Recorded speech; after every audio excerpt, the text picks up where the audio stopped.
सभी को नमस्कार। मैं कौशल कुमार और स्वागत है आपका हमारे चैनल स्टडी विद कौशल में। आज का जो मैं ये वीडियो बना रहा हूँ वो स्पेशली डेडिकेटेड है उन कैंडिडेट्स के लिए, उन 1.07 लाख कैंडिडेट्स के लिए जिन्होंने बिहार सिपाही भर्ती परीक्षा को क्वालिफाई किया है, उसके रिटन एग्ज़ाम को पास किया है। उन सभी लोगों के लिए एक अच्छा अपॉर्चुनिटी है बेरोजगारी का टैग हटाने के लिए। ये परीक्षा इंटर लेवल पर है और इसका जो फिज़िकल का एग्ज़ाम होगा वो तुरंत ही इसके वेबसाइट पर अपलोड कर दिया जाएगा। और आप समझ लीजिए जो रिटन एग्ज़ाम था आप क्वालिफाई किए, आपको रिटन एग्ज़ाम से कोई मतलब नहीं है, क्योंकि आपका जो भी रिटन बनेगा वो फिज़िकल के बेसिस पर बनेगा। आपका फिज़िकल में पोटेंशियल जितना अच्छा है आप उतने ही एलिजिबल हैं इस एग्ज़ाम को क्वालिफाई करने के लिए। याद रखिए 21,391 जो वैकेंसी है उसमें आपका सिलेक्शन तभी होगा जब आप फिजिकली पूरी तरह से फिट हैं। एक बात और समझिए कि आपका सिलेक्शन होने के लिए आपकी मेहनत, आपका डेडिकेशन ये बहुत ज़रूरी है, क्योंकि पता नहीं कब आपका एग्ज़ाम का डेट दे दे, आपके पास टाइम नहीं हो। आज से ही लग जाइए और फिजिकल की तैयारी करिए।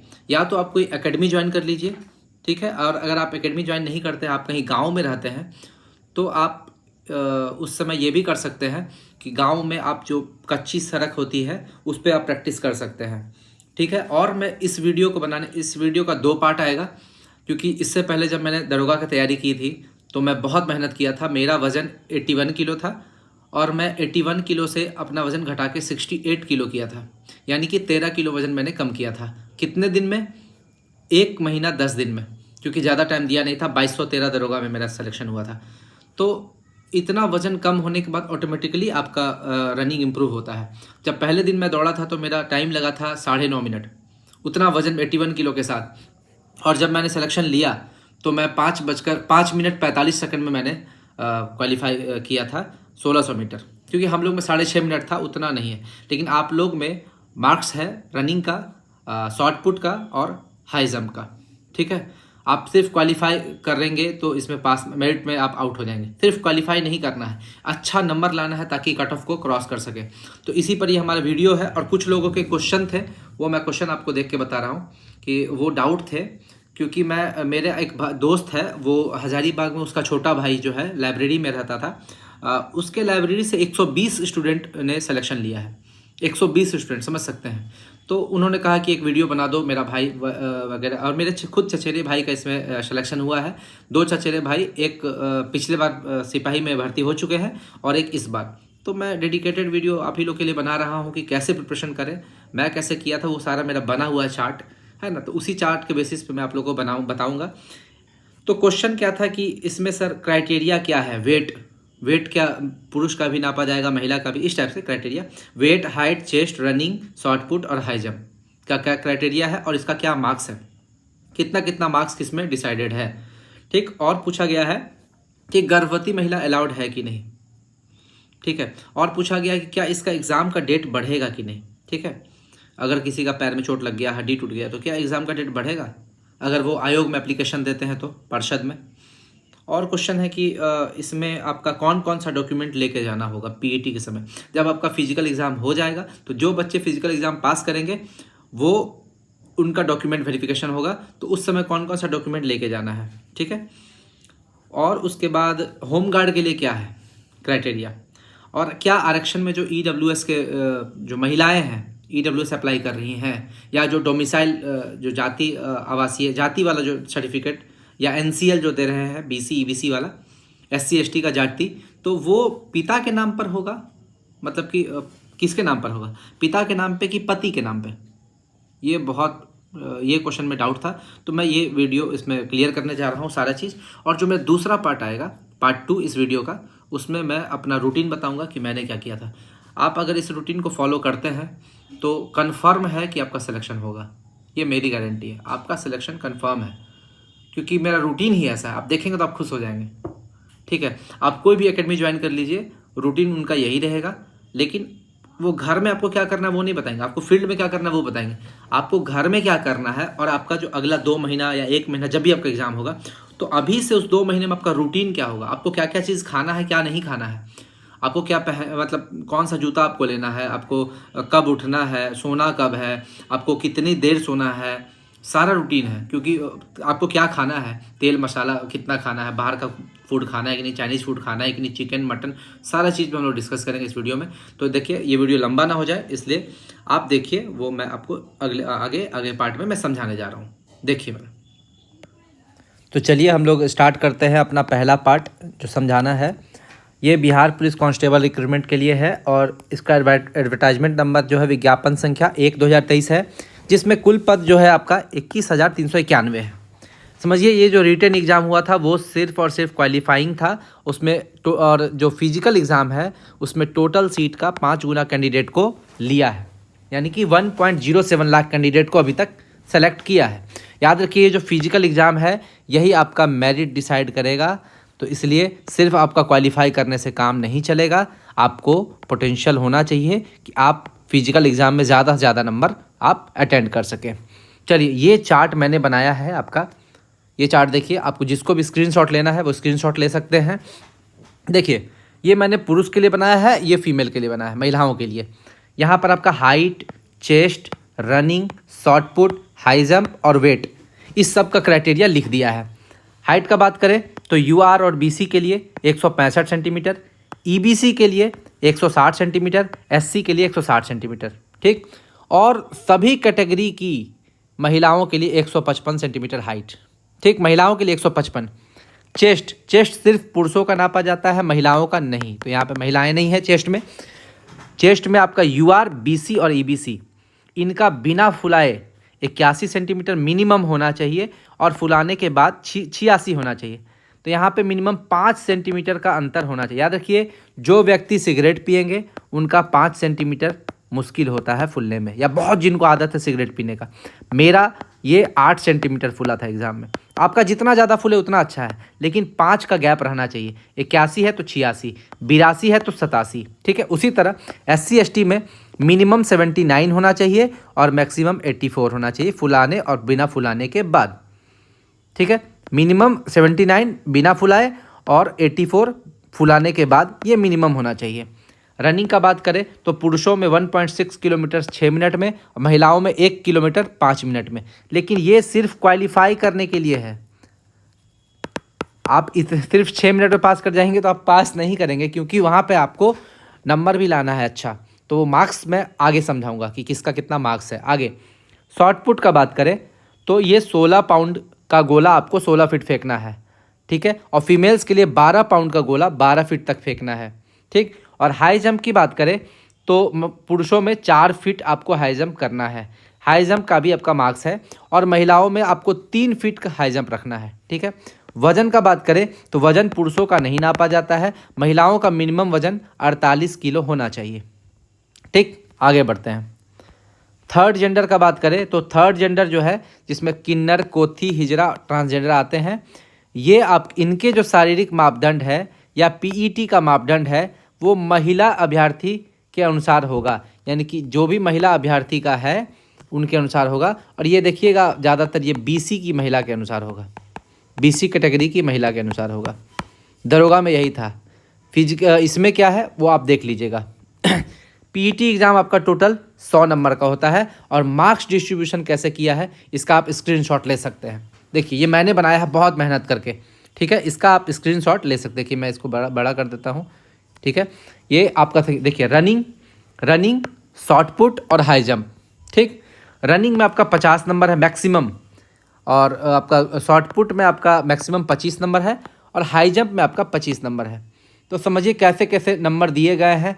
पुरुषों में अलग है, महिलाओं में अलग है। क्यों? क्योंकि पुरुषों का क्राइटेरिया ही 1.6 किलोमीटर दौड़ना है 6 मिनट में। तो पुरुष का क्राइटेरिया देखिए 1.6 किलोमीटर दौड़ना है। अगर वो 5 मिनट से कम में दौड़ जाता है, 5 मिनट से कम में अगर दौड़ा या 4:59 में भी दौड़ गया तो उसको 50 नंबर मिलेगा। अगर 5 मिनट से लेके 5:20 तो उसको 40 नंबर मिलेगा। देखिए 10 नंबर का अंतर है। ये 10 नंबर कितना कट ऑफ डिसाइड करेगा आप समझ सकते हैं। 5:20 से 5:40 आपका 30 अंक, 5:40 से 6 मिनट आपका 20 अंक, और 6 मिनट से ज़्यादा लग गया तब तो आप फेल ही हो जाएंगे। वही महिलाओं में बात करें तो महिला में 1 किलोमीटर आपको दौड़ना है 4 मिनट में, तो 5 मिनट में। तो समझ जाइए 4 मिनट से कम अगर टाइम में आपको लग रहा है दौड़ने में 1 किलोमीटर महिला को, तो उनको 50 नंबर मिलेगा। 4 मिनट से 4:20 तो उनको 40 नंबर मिलेगा। 4:20 से 4:40 तो उनको 30 नंबर मिलेगा। 4:40 से 5 मिनट तो उनको 20 नंबर मिलेगा। और 5 मिनट से ज़्यादा अगर महिलाएं टाइम ले रही है तो वो फेल हो जाएंगी। शॉर्टपुट का बात करें, गोला फेंक का, तो 25 नंबर का है। और पुरुषों के लिए अगर 20 फीट से ज़्यादा फेंक देता है, देखिए पुरुष को फेंकना कितना है ये समझिए, पुरुष को फेंकना है 16 फीट तक, क्या 16 पाउंड का गोला, पुरुष को 16 पाउंड का गोला 16 फीट तक फेंकना है। अगर वो 16 फीट नहीं 20 फीट से ज़्यादा फेंक देता है तो 25 अंक, फुल मार्क्स मिल जाएगा उसको, 25 अंक। इसमें देखिए ज़्यादा कैंडिडेट नंबर उठा सकते हैं, यही है स्कोरिंग। जैसे बोलते हैं ना कि स्कोरिंग सब्जेक्ट होता है, जैसे रीजनिंग वगैरह होता है स्कोरिंग सब्जेक्ट, तो ये स्कोरिंग सब्जेक्ट है, इसमें 25 नंबर आप ला सकते हैं। अगर आप 19 से 20 फीट आप गए, देखिए आपका 4 नंबर कम हो गया, बताइए 1 फीट के कारण मेहनत करना है आपको, 21 नंबर लाना है, ठीक है। और 18 से 19 फीट इसमें आपको 17 नंबर मिलेगा, फिर 4 नंबर कम हो गया। 17 से 18 फीट तो आपको 13 नंबर मिलेगा। 16 से 17 फीट तक अगर आप फेंकते हैं तो 9 नंबर मिलेगा। और 16 फीट से कम अगर आप फेंकते हैं तो आप फेल हो जाएंगे। यानी कि मिनिमम 9 अंक है, मैक्सिमम 25 अंक है। फीमेल्स के लिए बात करें तो फीमेल्स को फेंकना है 12 पाउंड का गोला 12 फीट तक, ठीक है, ये पास करने के लिए है। लेकिन अगर महिलाएं 16 फीट फेंक देती है, 12 फीट फेंकना लेकिन 16 फीट फेंक देती है तो उनको 25 नंबर मिलेगा। 15 से 16 फीट फेंकती है तो 21 नंबर मिलेगा। 14 से 15 फीट फेंकती है तो 17 नंबर मिलेगा। 13 से 14 फीट फेंकती है तो 13 नंबर मिलेगा। 12 से 13 फीट के बीच में अगर वो फेंकती है तो 9 नंबर मिलेगा। और अगर 12 फीट से कम अगर वो फेंकती है तब तो वो फेल हो जाएगी। हाई जंप की बात करें, ऊंची कूद की, तो याद रखिएगा ये बहुत डेंजरस है, इसमें आपको अपना पैर बचाना है। इसी में कमर और पैर फ्रैक्चर होता है, याद रखिएगा। ठेहुना फ्रैक्चर हो जाता है, घुटना फ्रैक्चर हो जाता है, टखना, ठीक है। तो इसमें आपको एकदम बढ़िया से ध्यान देना है। तो इसमें भी मैक्सिमम मार्क्स आपका 25 नंबर है। मेल्स के लिए 5, अगर मान लीजिए कि कोई इसमें मेल्स को कितना फानना है, मेल्स को फानना है 4 फीट, कितना देर में, 4 फीट फानना है, देर नहीं, 4 फीट फानना है मिनिमम, ठीक है। लेकिन अगर वो 5 फीट क्रॉस कर जाता है, 5 फीट ऊंचा कूद जाता है तो उसको 25 नंबर मिलेगा। 4 फीट 8 इंच तक अगर कूदता है तो 21 नंबर मिलेगा। देखिए 4 नंबर यहाँ कम हो गया। 4 फीट 4 इंच तक कूदता है तो 17 नंबर मिलेगा। और सिर्फ 4 फीट फानता है तो 13 नंबर मिलेगा मिनिमम। और 4 फीट से कम अगर कर दिया तो फेल हो जाएगा। वही फीमेल का बात करें तो फीमेल 4 फीट अगर क्रॉस करती है तो उसको 25 नंबर मिलेगा। और 3 फीट 8 इंच अगर वो क्रॉस करती है तो उसको 21 नंबर मिलेगा। 3 फीट 4 इंच अगर वो फानती है तो 17 अंक मिलेगा। और मिनिमम उसका 3 फीट है ही क्राइटेरिया, मिनिमम अगर वो क्रॉस करती है तो उसको 13 नंबर मिलेगा। या और 3 फीट से कम जो रहेगा उसको तो पता ही फेल हो जाएगी महिला। तो ये आपका चार्ट है किसका कितना कितना मार्क्स है, इसको आप स्क्रीनशॉट ले सकते हैं। आगे जो विद्यार्थी सब में खाली पास करेगा, देखिए रनिंग में अगर मान लीजिए रनिंग में पास किया तो मिनिमम 20 नंबर है, गोला फेंक में पास किया तो मिनिमम 9 नंबर है, और ऊंची कूद में पास किया तो मिनिमम 13 नंबर है। तो मिनिमम नंबर अगर आप लाते हैं तो 42 अंक आता है। याद रखिएगा पिछले बार जनरल का कट ऑफ 76 गया था, तो आप फेल हो जाएंगे इस मिनिमम नंबर में। इसीलिए आपको रनिंग में भी 20 नहीं लाना है, 20 से ज़्यादा लाना है। आप रनिंग में टारगेट कीजिए कि कम से कम 40 आए, इसमें कम से कम 21 आए, ठीक है, और इसमें कम से कम 21 आए। तो 40, 21 और 21 तो आपका कितना नंबर हो गया, 82 मार्क्स। आपको क्वालिफाई करने से कोई नहीं रोक सकता है, ठीक। बहुत कोई क्या करेंगे, इसमें 30 ले आएंगे तो इसमें बढ़ा दीजिए 25 ले आइए, तो 30 और 25 आपका 55 हो गया। और इसमें आपका हाई जंप में आपका 4 फीट 8 या 4 फीट 4 कर दीजिए, ठीक है, तो आप क्वालिफाई करने के क्लोज पहुंच जाएंगे, ठीक। आगे कट ऑफ तिथि। कट ऑफ तिथि क्या होता है, जो भी डॉक्यूमेंट्स आप जमा कर रहे हैं जो आपका फिजिकल एग्ज़ाम के बाद होगा वो आपका 1 अगस्त 2022 का होना चाहिए, ठीक है, उसके बाद का डॉक्यूमेंट नहीं चलेगा। परीक्षा के समय गर्भवती महिलाओं को पीईटी परीक्षा देने की अनुमति नहीं दी जाती है। No appeal for date change, उनको नहीं बोला जाएगा कि वो एग्ज़ाम में सम्मिलित हों, क्योंकि पेट में बच्चा रहता है तो ये जिम्मेवारी आयोग की नहीं है। उनसे पहले ही एक फॉर्म भरवा लिया जाता है कि आप गर्भवती नहीं हैं, और वो उसमें साइन करती हैं, तो कुछ भी होता है उनके साथ तो उसके लिए आयोग जिम्मेवार नहीं है। कोई व्यक्ति रनिंग में यदि इंजर्ड हो जाता है, यदि कोई व्यक्ति रनिंग में इंजर्ड हो जाता है या हड्डी टूट जाती है, बीमार पड़ जाएगा, या बस या ट्रेन लेट हो जाने के कारण या किसी अन्य भी रीज़न के कारण वह पीईटी की निर्धारित तिथि या समय पर नहीं पहुंचता है, तो इसके लिए आयोग जिम्मेवार नहीं है। आप कितना भी एप्लीकेशन दीजिएगा आपका डेट चेंज नहीं होगा। आगे आते हैं। अब जो व्यक्ति पीईटी की परीक्षा पास कर गए उसको क्या करना है, ठीक है, उसको करना क्या है कि सबसे पहले एडमिट कार्ड लेके जाना है, ठीक। और एडमिट कार्ड आपका देखिए डाक द्वारा जारी नहीं किया जाएगा, आपको सीधा ऑनलाइन आपको मिलेगा साइट से। वेबसाइट, ये वेबसाइट का है, आपका नंबर दिया हुआ है HTTP, आप इसको डालिए और आप अपना एडमिट कार्ड डाउनलोड कीजिए, ठीक है। एडमिट कार्ड पे आपका क्या रहेगा, पीईटी का तिथि दिया रहेगा, परीक्षा का तिथि और समय। उसके बाद आपको क्या करना है, अगर कोई व्यक्ति उस तिथि पर नहीं पहुंचता है या सम्मिलित नहीं होता है तो वह अयोग्य है।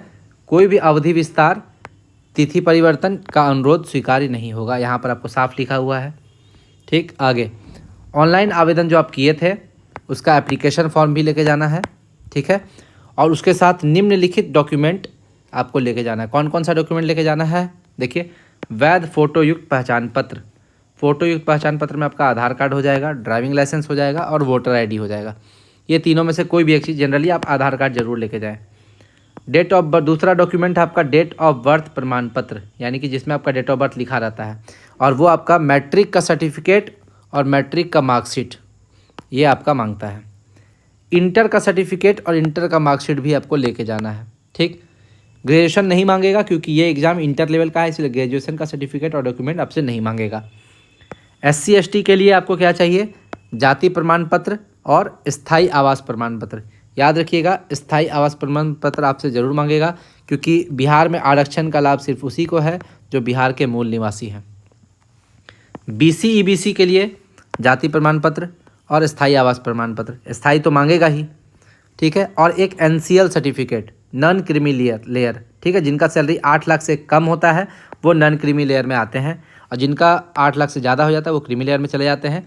और अगर आपका नॉन क्रीमी लेयर 1 वर्ष से ज़्यादा पुराना है तो क्या करेंगे, ठीक है। तो अभ्यर्थी को क्या करना है, एक फॉर्म आता है फॉर्म 18B, इस फॉर्म 18B में घोषणा पत्र संलग्न करना अनिवार्य है, आपको लिखना, डिक्लेरेशन फॉर्म भर देना है, ठीक। आगे फ्रीडम फाइटर के लिए आपको प्रमाण पत्र जो है, जो जिला पदाधिकारी या प्राधिकृत पदाधिकारी के द्वारा हस्ताक्षरित होगा, वो आपको प्रमाण पत्र देना है फ्रीडम फाइटर का। याद रखिएगा, इसमें परिचय पत्र वैलिड नहीं है। उसके बाद EWS प्रमाण पत्र का बात करें तो वो 2022-23 का बना होना चाहिए और स्थायी आवास प्रमाण पत्र का होना चाहिए। एक चीज़ और समझिएगा कि बिहार में आरक्षण का लाभ केवल बिहार के मूल निवासी को ही प्राप्त है। SC ST BC EBC के जो आरक्षण का दावा करने वाली जो महिलाएं हैं उनका जाति हो या NCL हो वो पिता के नाम से निर्गत होना चाहिए, ठीक है, ना कि पति के नाम से। याद रखिएगा, अगर आप जाति और NCL की बात कर रहे हैं तो वो पिता के नाम से होगा, ठीक। और वहीं अगर EWS का दावा कर रही है, EWS का कोई महिला EWS का दावा कर रही हैं तो उनका आय एवं परिसंपत्ति प्रमाण पत्र, ठीक है, इनकम सर्टिफिकेट वगैरह जो है, इनकम एंड एसेट सर्टिफिकेट, वो पति के नाम पर होगा अगर वो पति के साथ रह रही है, और नहीं रह रही है तो पिता के नाम पर। लेकिन उसका आवास प्रमाण पत्र यानी कि रेसिडेंशियल सर्टिफिकेट हमेशा पिता के नाम पर देखेगा, क्योंकि यही प्रूफ करेगा कि वो बिहार की मूल निवासी है कि नहीं, ठीक है। और बिहार के मूल निवासी नहीं होगी तो देखिए पहला नंबर पॉइंट, आरक्षण केवल बिहार के मूल निवासी को ही प्राप्त है, उसको EWS का लाभ नहीं मिलेगा। आगे आते हैं, गृह रक्षक अभ्यर्थी के लिए क्या आपको लेके जाना है, बुनियादी प्रशिक्षण प्रमाण पत्र जो आपने बिहटा पटना से आपने लिया है। होमगार्ड का वैध ID कार्ड, होमगार्ड का आपका ID कार्ड होगा वो लगेगा। और स्थायी आवास प्रमाण पत्र हम बोले थे सिर्फ बिहार के स्थायी को ही मिलेगा, तो सब में आपको स्थायी तो ले ही के जाना है। स्थायी और अस्थायी में क्या अंतर है, देखिए रेसिडेंशियल सर्टिफिकेट 2 तरह का बनता है, एक टेम्पोररी एक परमानेंट। जो टेम्पोररी होता है उसका वैलिडिटी होता है 1 ईयर, और परमानेंट होता है उसका वैलिडिटी होता है लाइफ टाइम, ठीक है। तो इतने सारे डॉक्यूमेंट आपको लेके जाने हैं। याद रखिएगा, सारा डॉक्यूमेंट आपको ओरिजिनल लेके जाना है, ये गलती नहीं कीजिएगा। मूल प्रमाण पत्र देखिए आपको लिखा हुआ है, आपका छाया प्रति अगर वहाँ बोलेगा कि इसका जेरोक्स देना है तो आप वहाँ पे अगर बोलेगा तो आप दे दीजिएगा, नहीं बोलेगा तो वो आपका देखिएगा पीईटी एडमिट कार्ड पे दिया ही रहेगा कि 1 फोटोकॉपी या 2 फोटोकॉपी लेके जाइए। फ़ोटो भी आपको लेके जाना होगा, वो देखिएगा एडमिट कार्ड पे दिया ही रहेगा कि 20 फ़ोटो या 25 फ़ोटो लेके जाइए। वो जितना फ़ोटो बोलेगा उतना फ़ोटो आप अपना लेके जाइएगा। तो ठीक है, इतना ही है। तो ये आपका क्या क्या प्रोसीजर है कि इसमें कितना क्राइटेरिया है, हाइट कितना लगेगा, वेट कितना, रनिंग कितना, मतलब जो भी क्राइटेरिया वो मैंने आपको इस वीडियो में बता दिया है। कौन कौन से डॉक्यूमेंट आपको लेके जाने हैं, ठीक है, वो सारा मैंने इस वीडियो में बता दिया है। अगला वीडियो मेरा पार्ट 2 आएगा, वो रूटीन पे डेडिकेटेड होगा। कि आपका बिहार पुलिस कांस्टेबल में रूटीन क्या होना चाहिए। ठीक है, तो चलिए आज का वीडियो इतना ही। जो मेरे चैनल को लाइक शेयर और सब्सक्राइब नहीं किए हैं वो तुरंत मेरे चैनल को सब्सक्राइब कर लीजिए और और बेल आइकन को जरूर दबा दीजिए ताकि आपको पल पल का अपडेट मिलते रहे। ठीक है, और अपने फिजिकल के एग्ज़ाम पर अच्छे से लग जाइए। धन्यवाद।